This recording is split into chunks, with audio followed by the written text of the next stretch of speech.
దేవుడే మనకు ఆశ్రయమును దుర్గమునై ఉన్నాడు. కీర్తన గ్రంథము 46వ కీర్తన 1వ వచనం.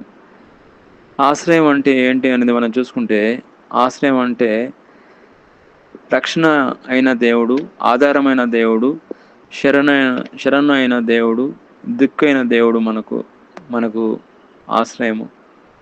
ఆయనే ఆశ్రయము. కష్టకాలంలో లేదా ప్రమాద సమయంలో రక్షణ కలుగజేసేది దేవుడే అండి.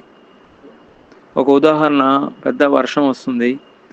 వర్షం వస్తుంటే మనం ఏం చేస్తాం? మన దగ్గర ఏం లేదు, గొడుగు లేదు, ఏం లేదు. మనకు ఓపెన్ ప్లేస్ అండి. ఒక చెట్టు ఉంటే ఆ చెట్టు కిందకి మనం వెళ్తాం. అదేవిధంగా మనకు దేవుడే మనకు ఆశ్రయము, దుర్గం అండి. అంటే ఇక్కడ మనం చూసుకుంటే ఆశ్రయం గురించి మనం చూసుకున్నాము. దుర్గం అంటే ఏందనేది మనం చూసుకుంటాము. దేవుడే మనకు దుర్గం అండి.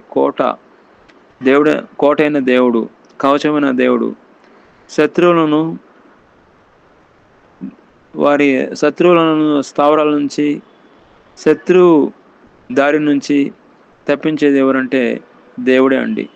సాతాను నుంచి తప్పించేది దేవుడే. సాతాను యొక్క అబంధ హస్తాల నుంచి, కబంధ హస్తాల నుంచి తప్పించేది దేవుడే అండి. దేవుడి యొక్క మహాకృపను బట్టి ఆయన కృపలో మనల్ని భద్రపరుస్తున్నాడు.